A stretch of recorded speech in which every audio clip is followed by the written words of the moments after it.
Hello everyone, welcome to our YouTube channel Easy Prep. आज के इस वीडियो के अंदर हम बात करने वाले हैं कि कैसे इन 5 बातों का ध्यान रख करके और आप इस बार 100% पीजीसीएल 2024 के अंदर जो ये वैकेंसी आई है, जिसका एग्जाम 2025 के अंदर होने वाला है, जो अब तक की सबसे बड़ी पीजीसीएल की वैकेंसी साबित हुई है, इस वैकेंसी के अंदर किस प्रकार आप पहले ही अटेम्प्ट में सिलेक्शन ले सकते हैं या फिर अगर आप रिपीटर हैं तो भी आपके सिलेक्शन के चांसेस हाईएस्ट होंगे। तो इस वीडियो को लास्ट तक जरूर देखना, एक एक पॉइंट को डिटेल के अंदर पूरा धागा खोल करके मैं समझाने वाला हूं कि किस प्रकार की स्ट्रेटेजी आपको इस बार फॉलो करनी है और कौन सी वो 5 बातें जिनका आपको बहुत अच्छे से ध्यान रखना है। तो वीडियो को अपन फटाफट से स्टार्ट करते हैं। और हाँ, पीजीसीएल से रिलेटेड ऐसी इंफॉर्मेटिव वीडियोस मैं ऑलरेडी यूट्यूब पर समय समय पर डाल रहा हूं, जिसकी प्लेलिस्ट इजी प्रेप के चैनल पर बनी हुई है। एक बार आप जाकर के प्लेलिस्ट को भी चेकआउट जरूर करें, जिसका लिंक भी आपको डिस्क्रिप्शन में मिल जाएगा। तो चलिए स्टार्ट करते हैं। वो कौन सी 5 बातें जिससे आपका सिलेक्शन इस बार की पीजीसीएल की वैकेंसी के अंदर कंफर्म होने वाला है। तो पॉइंट नंबर 1, सबसे पहला पॉइंट जो सबसे इंपॉर्टेंट है, किसी भी वैकेंसी, पीजीसीएल ही नहीं, किसी भी वैकेंसी के लिए सबसे इंपॉर्टेंट पॉइंट ये रहता है कि आपको प्रॉपर प्रीवियस ईयर पेपर का एनालिसिस आना चाहिए। सर, प्रीवियस ईयर के पेपर एनालिसिस के अंदर हमें कौन कौन सी बातें जो है वो पता होनी चाहिए। सबसे पहले आपको ये पता होना चाहिए कि उस पेपर के अंदर टेक्निकल और नॉन टेक्निकल का सिलेबस क्या है। हाँ सर, हमें ये पता है। फिर आपको ये पता होना चाहिए कि उसका वेटेज कितना है। तो सर, पीजीसीएल की बात अगर करें तो टेक्निकल का में टेक्निकल जो पोर्शन है उसमें वेटेज है 120 क्वेश्चन और नॉन टेक्निकल का जो वेटेज है उसके अंदर है आपके 50 क्वेश्चन। जो टेक्निकल के 120 क्वेश्चन और नॉन टेक के 50 क्वेश्चन है, इसके अंदर सर हमें क्या ध्यान रखना है? इसके अंदर आपको यह ध्यान रखना है कि आपको यहां पर कौन कौन से सब्जेक्ट पूछे जा रहे हैं और उन सब्जेक्ट का वेटेज कितना है। किसी भी एग्जाम के अंदर सब्जेक्ट का वेटेज जानना बहुत जरूरी है। आप माइक्रो प्रोसेसर सब्जेक्ट को पढ़ रहे हो, 10 दिन तक पता चला 2 नंबर का आता है वो, तो आपको प्रॉपर पता होना चाहिए कि किस सब्जेक्ट का वेटेज कितना। अगर नॉन टेक की मैं बात करूं तो इसके अंदर आप लोग रीजनिंग पढ़ते हैं, इसके अंदर आप एप्टीट्यूड पढ़ रहे हैं, इसके अंदर आप जनरल अवेयरनेस पढ़ रहे हैं, जीके जीएस जिसको कहते हैं। जीके जीएस के अंदर आप पॉलिटी पढ़ेंगे, आप इकोनॉमिक्स पढ़ेंगे, आप हिस्ट्री पढ़ेंगे और आप ज्योग्राफी पढ़ेंगे।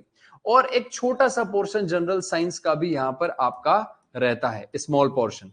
तो ये आपके टोटल 50 नंबर यहां कवर होने वाले हैं। और सबसे अच्छी बात यह है कि अभी ऑनगोइंग वैकेंसी है आरआरबी जेई की, तो ये सारे के सारे सब्जेक्ट आप ऑलरेडी आरआरबी जेई के अंदर कॉमन सब्जेक्ट है जो आप पढ़ रहे हैं।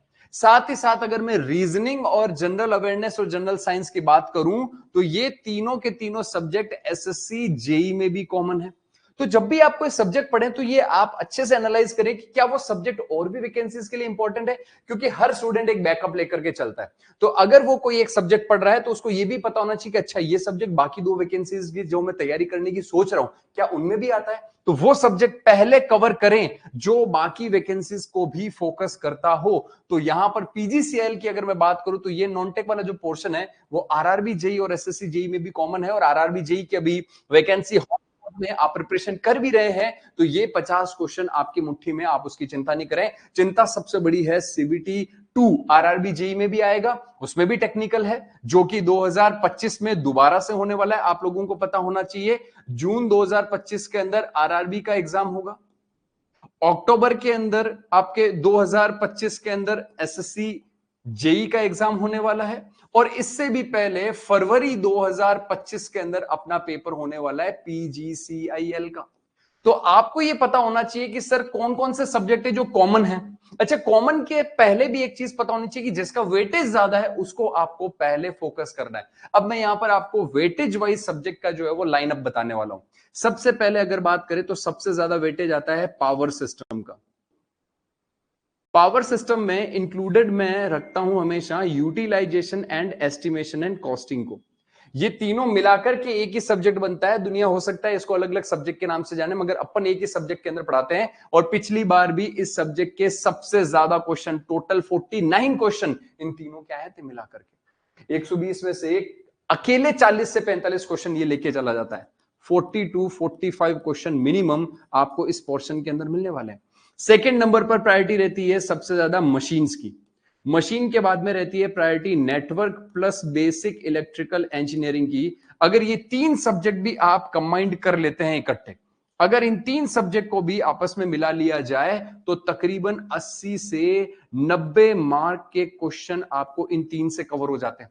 तो ये 3 सब्जेक्ट तो सबसे पहले कवर करने ही करने। इसके बाद सर किसका वेटेज जो है वो रहता है, तो वो मैं आपको बता देता हूं। इसके बाद आप चाहें तो मेजरमेंट से स्टार्ट कर सकते हैं। मेजरमेंट के बाद बेसिक इलेक्ट्रॉनिक्स। सर ये 2 सब्जेक्ट क्यों लिए, क्योंकि ये दोनों सब्जेक्ट कॉमन है किसके लिए, आरआरबी और एसएससी जेई के लिए ये सब्जेक्ट कॉमन रहते हैं, तो इनको पहले करना है अपन को तैयार। और फिर इसके बाद में अगर बात करें तो एक्स्ट्रा सब्जेक्ट जो ना आरआरबी में आता है ना एसएससी में आता है, ये आपके पीजीसीएल यूपीपीसीएल इस प्रकार की वैकेंसीज में आता है, और वो सब्जेक्ट है कंट्रोल सिस्टम। ये मैं वो सब्जेक्ट लिख रहा हूं जो पिछले 2 साल की वैकेंसीज के अंदर पूछे गए हैं। उससे पीछे का पैटर्न अलग था। 2021 के अंदर हर जोन का अलग पेपर होता था, मगर 2022 और 23 में सारे जोन का एक ही पेपर एक ही शिफ्ट में होता है, एक ही दिन होता है। तो वहां पर आपको control, digital basic signal system, micro processor plus micro controller, ये सब्जेक्ट ज्यादा पूछे गए हैं। और पावर इलेक्ट्रॉनिक्स उससे प्रीवियस वैकेंसीज में पूछा जाता था, प्लस कुछ मिससेलेनियस क्वेश्चंस भी आ जाते हैं, फिजिक्स से भी आ जाते हैं और मैथ से भी आ जाते हैं, जो आपके डिप्लोमा के जो सिलेबस है उसमें होता है। ये पूरा आपको एनालाइज करना पड़ेगा और करने की जरूरत ही नहीं है। इसका पूरा का पूरा वीडियो बना रखा है अपन ने। इसका वीडियो आप लोगों को इजी प्रैप के ऊपर मिल जाएगा, जिसमें मैंने पूरे टेक्निकल का subject wise analysis previous vacancy का कर रखा है। प्लेलिस्ट में जाकर के चेकआउट कर लें, पूरा एकदम दीवार पे लिख लें, ये सब्जेक्ट इस नंबर का है, इस वेटेज का है, प्रायोरिटी डिसाइड करें, ये पहले करना है, ये उसके बाद, ये उसके बाद, ये उसके बाद, टेक्निकल का अलग, नॉन टेक्निकल का अलग। इस प्रकार से आपको पूरा पेपर का एनालिसिस, उसका वेटेज का सीक्वेंस और कौन सा सब्जेक्ट पहले और बाद में करना है, ये पूरा का पूरा आपको करना पड़ेगा। सर बिल्कुल, पेपर का एनालिसिस हमने कर लिया, वेटेज का एनालिसिस हमने कर लिया, इसके बाद अब आगे क्या करना है। अब बात आती है 2 नंबर पॉइंट की, और 2 नंबर पॉइंट है weakness and strength area. Weakness and strength area में सर हमें क्या करना है, आपको ये चेक करना है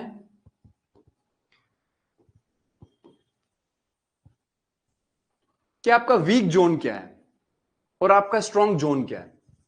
जो आप लोग ये लिस्ट बनाएंगे, इस लिस्ट को बनाने के बाद 2 नंबर स्टेप आपका है उस लिस्ट में से छांटना, क्या वीक है क्या स्ट्रॉन्ग है। वीक आपका कोई सब्जेक्ट हो सकता है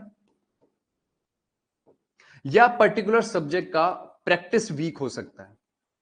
सिमिलरली स्ट्रॉन्ग भी आपका कोई सब्जेक्ट हो सकता है और आपके किसी पर्टिकुलर सब्जेक्ट का प्रैक्टिस भी स्ट्रॉन्ग हो सकता है। आपको यह पता करना पड़ेगा कि आपके कितने सब्जेक्ट वीक हैं और कितने सब्जेक्ट आपके स्ट्रॉन्ग हैं, और कौन कौन से सब्जेक्ट हैं जो आपके एवरेज हैं, जिसके अंदर आपको अगर प्रैक्टिस करोगे तो काम चल जाएगा। थ्योरी को रिवाइज करने से, अपना एक बार रिवाइज कर लिया और केवल प्रैक्टिस करने से अपना काम बन जाएगा। वो एवरेज सब्जेक्ट कितने, ऐसे आपको प्रॉपर बकेट लिस्ट बनानी है कि भैया क्या स्ट्रांग है और क्या वीक है। अगर आपको यहां पर लगता है कि जैसे आपका वीक जोन पर्टिकुलर कोई सब्जेक्ट है, तो उस पर्टिकुलर सब्जेक्ट का आप थ्योरी पढ़ें। अगर आपको लगता है कि उस पर्टिकुलर सब्जेक्ट का प्रैक्टिस करना है, तो उसकी थ्योरी को आप क्विक मोड में रिवाइज करके उसके क्वेश्चन प्रैक्टिस करना स्टार्ट करें। सिमिलरली स्ट्रॉन्ग जोन में जो सब्जेक्ट हैं, उन सब्जेक्ट को एग्जाम टाइम पे रिवाइज कर लें। Exam time short notes revise कर लें, आपका काम हो जाएगा। और जिनकी प्रैक्टिस आपकी अच्छी हो रखी है, उनके भी शॉर्ट नोट्स ही एग्जाम टाइम पे आप रिवाइज करें। और वीक की आपको क्वेश्चन प्रैक्टिस जो है वो करना स्टार्ट करना चाहिए। उसके लिए आप पर्टिकुलर किसी बुक से क्वेश्चन लगा सकते हैं या पर्टिकुलर किन्हीं वीडियोस के थ्रू आप जो है वो प्रैक्टिस कर सकते हैं। सब्जेक्ट अगर आपको पढ़ना है तो आपको प्रॉपर वीडियोस के सहायता से प्रॉपर सब्जेक्ट का थ्योरी और उसको अपने को अच्छे से कवर करना है, जिसके बारे में मैं आगे बताऊंगा। तो आपको फिर 2 नंबर पे ये काम करना है, वीक और स्ट्रॉन्ग जोन को डिवाइड करना है, सब्जेक्ट की थ्योरी या सब्जेक्ट की प्रैक्टिस करनी है, इस चीज को एनालाइज करना है। और ये हर सब्जेक्ट के साथ में आपको डिस्कस करना है कि भैया मेरे को लगता है कि मेरा मशीन का 2 चैप्टर ठीक है, 3 चैप्टर मेरा वीक है, तो उसको डाल दो कि सब्जेक्ट वीक है। चैप्टर वाइज भी एनालिसिस होना चाहिए आपके पास में। तो आपने ये एनालाइज कर लिया कि सर हमने सब्जेक्ट वाइज पूरा लिस्ट बना लिया, वेटेज का लिस्ट बना लिया, उसमें स्ट्रॉन्ग को टिक कर लिया, वीक को टिक कर लिया। अब सर आगे क्या करें। अब आपको करना है प्रॉपर टाइम मैनेजमेंट। जी हां, समय बड़ा बलवान है। सर एग्जाम कब है? तो दादा एग्जाम जो है वो आपका होने वाला है फरवरी 2025 में। इसका भी detailed video already easy prep के चैनल के ऊपर डाल दिया गया है कि एग्जाम नोटिफिकेशन डेट से लेकर के एग्जाम डेट तक हाउ मच टाइम, कितना टाइम आप लोगों को दिया जाता है, इसका प्रॉपर वीडियो बनाया गया है। आप उस वीडियो को देख सकते हैं।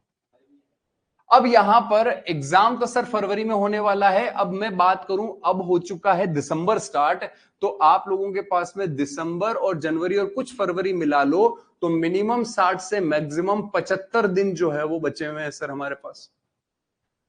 इस 60 से 75 दिन में सर हमें पर डे कितना प्रैक्टिस करना चाहिए? तो भैया आपको लगभग 10 से 12 आवर पर डे इसको देना ही पड़ेगा, वरना कोर्स कवर नहीं कर पाओगे। ये तो मैंने ओवरव्यू बता दिया। अब टाइम मैनेजमेंट सर किसके बीच करना है? टाइम मैनेजमेंट करना है दादा आपको थ्योरी और प्रैक्टिस के बीच में। टाइम मैनेजमेंट किसके बीच करना है? टाइम मैनेजमेंट करना है सर थ्योरी और प्रैक्टिस के बीच में। अगर आप थ्योरी कर रहे हैं तो आपके वीडियो लेक्चर्स 2 से 3 आवर लंबे हो सकते हैं। अगर ऐसा है तो आप 2 वीडियो पर डे से ज्यादा नहीं देख पाएंगे, क्योंकि 5 घंटे 4 घंटे वीडियो को देखना और उसके प्रॉपर नोट्स बनाने में आपको समय लगेगा। और अगर प्रैक्टिस की बात करें तो 1 to 2 आवर का अगर कोई वीडियो है तो आपको मिनिमम 3 वीडियोस पर डे के हिसाब से इसको कवर करना होगा, ताकि आप उस पूरे सब्जेक्ट का जो है वो प्रॉपर प्रैक्टिस कर सके। आगे बात समझ में? ये आपका टाइम मैनेजमेंट थ्योरी और प्रैक्टिस के बीच में होना चाहिए। थ्योरी कौन से सब्जेक्ट की करनी है? अच्छा, कितने नए सब्जेक्ट हम कर सकते हैं सर? कितने सब्जेक्ट हम कवर कर सकते हैं? फॉर एग्जाम्पल किसी स्टूडेंट का पावर सिस्टम जो है वो वीक है, मैंने यहां पर आपको पूरा बता दिया है कि कौन कौन सा जो है वो सब्जेक्ट आपको पूछा जाएगा। सर मेरा है ना कंट्रोल सिस्टम वीक लग रहा है, और मुझे लग रहा है मेरा मेजरमेंट और मेरा मशीन वीक है। तो आप ये 3 सब्जेक्ट कर पाएंगे, क्योंकि 2 छोटे सब्जेक्ट हैं, एक बड़ा सब्जेक्ट है। तो आप जो है इसके अंदर इन 3 सब्जेक्ट में से अगर आपके पावर सिस्टम वीक है तो सबसे पहली प्रायोरिटी पे पावर सिस्टम को रखें। मशीन या नेटवर्क में से कुछ वीक है तो नेटवर्क के बेसिक क्वेश्चन ही आते हैं आप लोगों के एग्जाम में, ऐसे ज्यादा खतरनाक कैलकुलेटिव पोर्शन वाले नहीं आते हैं। तो ये आप जल्दी कवर कर सकते हैं, मगर पावर सिस्टम और मशीन समय लेने वाले सब्जेक्ट हैं, इनको प्रॉपर टाइम आपको देना पड़ेगा। और उसके अलावा आप एक अगर बड़ा सब्जेक्ट कर रहे हैं तो 2 छोटे सब्जेक्ट आप साथ में कर सकते हैं। इसका मतलब ये हुआ कि आप अगर नए सब्जेक्ट करना चाहते हैं तो कितने नए सब्जेक्ट कर सकते हैं? एक बिग सब्जेक्ट, एक बड़ा सब्जेक्ट आप कवर कर सकते हैं, प्लस 2 स्मॉल सब्जेक्ट नए कवर कर सकते हैं जिनकी थ्योरी नहीं आती है।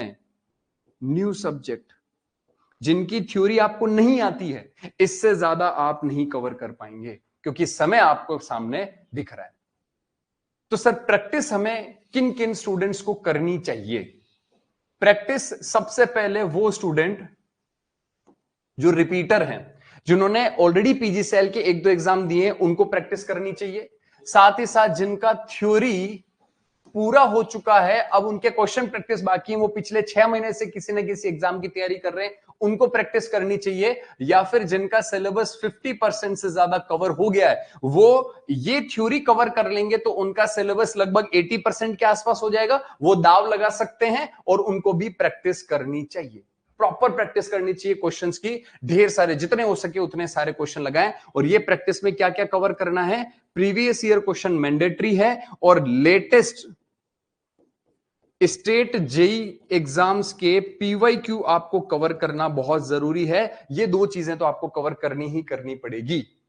इसमें आप ऐसा कर सकते हैं कि नया सब्जेक्ट भी ले सकते हैं, और जो सब्जेक्ट आपका अच्छा है उसकी भी प्रैक्टिस कर सकते हैं, क्योंकि क्वेश्चन प्रैक्टिस के माध्यम से थोड़ा बहुत थ्योरी भी आपका रिवाइज पैरेलली हो जाता है। तो सर टाइम मैनेजमेंट की बात तो हो गई। इसके बाद पॉइंट नंबर 4 क्या है? पॉइंट नंबर 4 सबसे इंपॉर्टेंट है, आपके पास प्रॉपर गाइडेंस होनी चाहिए।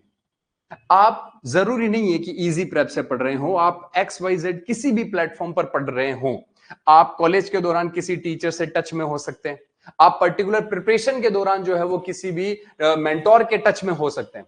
तो आपको करना क्या है, आपको अपने जो भी मेंटोर्स हैं जिनसे आपकी फ्रीक्वेंसी मैच करती है, जिनके पढ़ाने पर आपको ऐसा लगता है कि सर की सारी बातें मेरे दिमाग में एकदम हूबहू छप जाती है, ऐसे पर्टिकुलर मेंटोर्स के साथ में प्रॉपर आप गाइडेंस के साथ में प्रॉपर टच में रहें कि सर मेरे को आज ये समस्या आ रही है, ये वाले सब्जेक्ट की मेरे को कैसे करना चाहिए, सर मेरे को ये वाले क्वेश्चन की प्रैक्टिस नहीं हो रही, मेरे को कहां से करना चाहिए। हर वक्त आपको पर्टिकुलर किसी ना किसी एक मेंटोर के टच में रहना है, उनके प्रॉपर गाइडेंस में रहना है, क्योंकि उन्होंने न जाने कितने स्टूडेंट्स को इस प्रकार का गाइडेंस दिया होगा।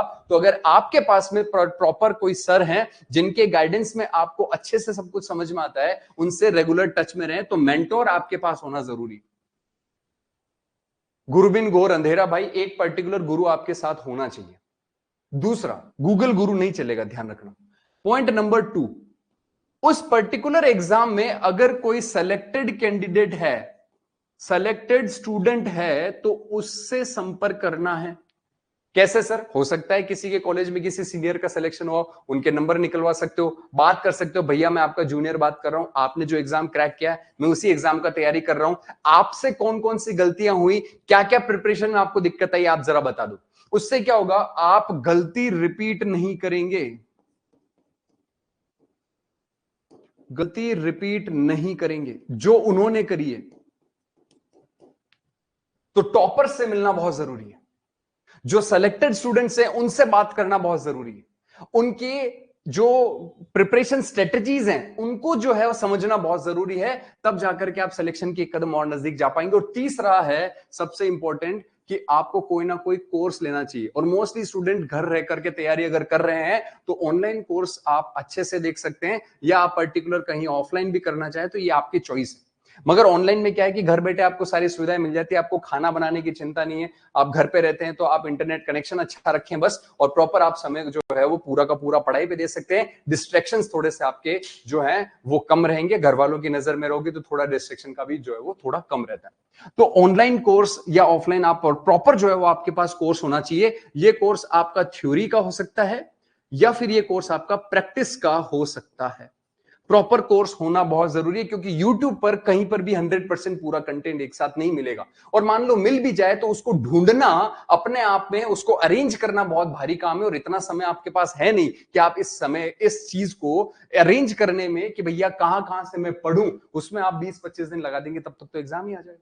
तो प्रॉपर कोर्स आपके पास होना बहुत जरूरी है, और जो कोर्स आपने ले लिया है उस कोर्स के प्रॉपर नोट्स बनाना जरूरी। होता क्या है, मोस्टली स्टूडेंट थ्योरी की क्लास ज्वाइन करते हैं, फिर उसी क्लास में जो दूसरे बच्चे पुराने ज्वाइन हैं उनको मैसेज करते हैं, हाँ भाई भाई यार मैं इसी बैच का हूं यार, मेरे को है ना तेरे नोट्स दे दे यार, मैं फोटोकॉपी करा लूंगा। नहीं चलेगा, क्योंकि उस बंदे ने अगर 4 गलतियां नोट्स में लिखी है तो वो भी तुम्हारे सर पे आएंगी, वो गलतियां तुम्हें भुगतनी पड़ेंगी। तो जो भी आप प्रॉपर कोर्स लेते हैं उसके नोट्स आप खुद से बनाएं, किसी के दिए हुए नोट्स पे विश्वास ना करें। अगर उसने कुछ एरर लिखी है तो वो एरर आपके सर पे आएगी, आप भी एग्जाम में उस क्वेश्चन का आंसर गलत कर लेंगे जिसका वो करेगा।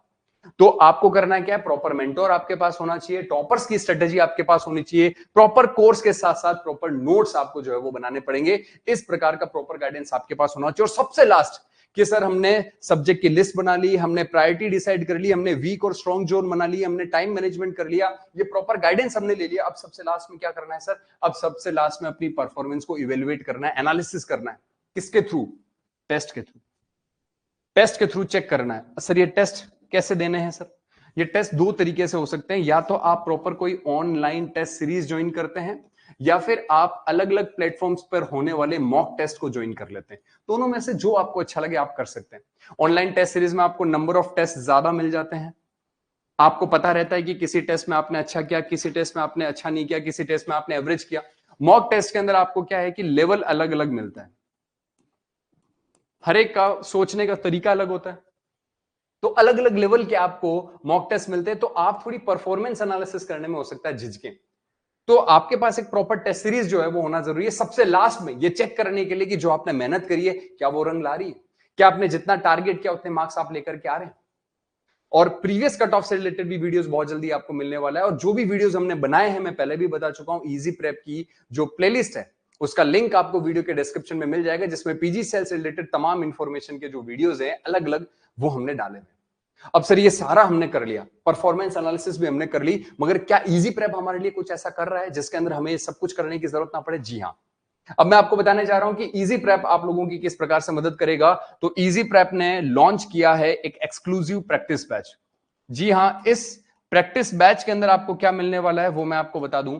ये जो प्रैक्टिस बैच है डेडिकेटेड, भले ही प्रयास बैच पीजीसीएल के लिए हो, मगर आप ये देखिए कि अपकमिंग डेज में आप आरआरबी जेई जो है उसका सीबीटी 2 का एग्जाम भी दे रहे होंगे, आप एसएससी जेई अगले साल की प्रिपरेशन के लिए तैयारी कर रहे होंगे, आप थ्योरी पढ़ चुके हो तो, या फिर आप महाराष्ट्र के जितने भी एग्जाम्स है जो अपकमिंग होने वाले हैं महाट्रांस को उसकी तैयारी कर रहे हो, या फिर मध्य प्रदेश में जो जेई का भी ड्राफ्ट है जिसमें 250 के आसपास वैकेंसीज है, कोई भी एग्जाम आप उठा लो उसके अंदर आपको टेक्निकल के अंदर प्रॉपर क्वेश्चन प्रैक्टिस करने की जरूरत है। तो पीजीसीएल के लिए तो ये स्पेशली हमने डिजाइन किया भी है, मगर ये अदर एग्जाम्स में भी आपके लिए बहुत हेल्पफुल साबित होने वाला है, जिसमें हमने क्या किया है, जो भी नॉन टेक्निकल वाला आपका पोर्शन है उसका पूरा का पूरा थ्योरी फ्री में ऐड कर दिया है।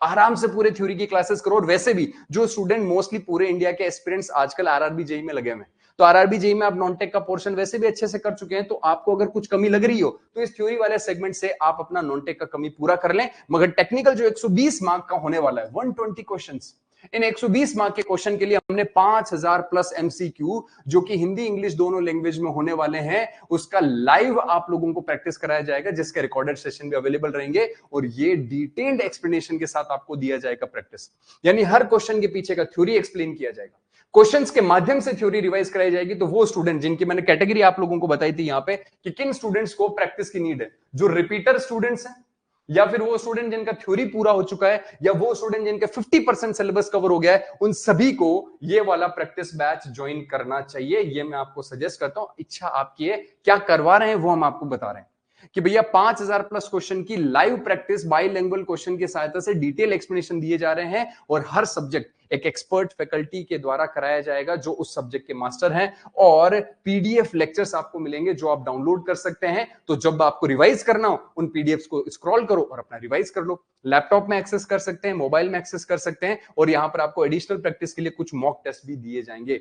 ऑफर पीरियड में ये बैच सिर्फ और सिर्फ 599 रुपए में दिया जा रहा है। अधिक जानकारी के लिए आप इस नंबर पर कॉल कर सकते हैं, या इजी प्रेप का मोबाइल ऐप तो आप डाउनलोड करें ही करें। और अगर मुझसे स्पेशली आपको किसी भी तरीके का कोई डाउट है, या कोई काउंसलिंग सेशन चाहिए, या फिर आप लोगों को किसी प्रकार का कोई कंफ्यूजन है, तो आप मुझे इस नंबर पर संपर्क कर सकते हो। और हाँ, कुछ नहीं तो एक बैच हमने और लॉन्च किया जिसका नाम है हमारा पाथ मेकर बैच। जी हां, इस मेंटोरशिप बैच में सिर्फ ₹1 में आपको तमाम जो भी एग्जाम की आप प्रिपरेशन कर रहे हैं उससे related counselling session free of cost provide कराए जा रहे हैं, टॉपर से मिलवाए जा रहे हैं। तो जैसे मैंने आपको कहा, आपके पास प्रॉपर मेंटोर का गाइडेंस होना चाहिए, आपके पास प्रॉपर टॉपर का गाइडेंस होना चाहिए। तो ये दोनों ही गाइडेंस आपको उस पाथ मेकर बैच में मिलने वाले, जो सिर्फ ₹1 का है। अगले 3 साल के लिए आप लोगों को अलग अलग वैकेंसीज के लिए प्रॉपर काउंसलिंग और प्रॉपर जो आपके टॉपर्स हैं उनसे उस बैच के अंदर मिलवाया जाएगा। तो आप वो भी बैच मोबाइल ऐप के अंदर जाकर के सिर्फ ₹1 में एनरोल कर सकते हैं। तो इस वीडियो के अंदर इतना ही,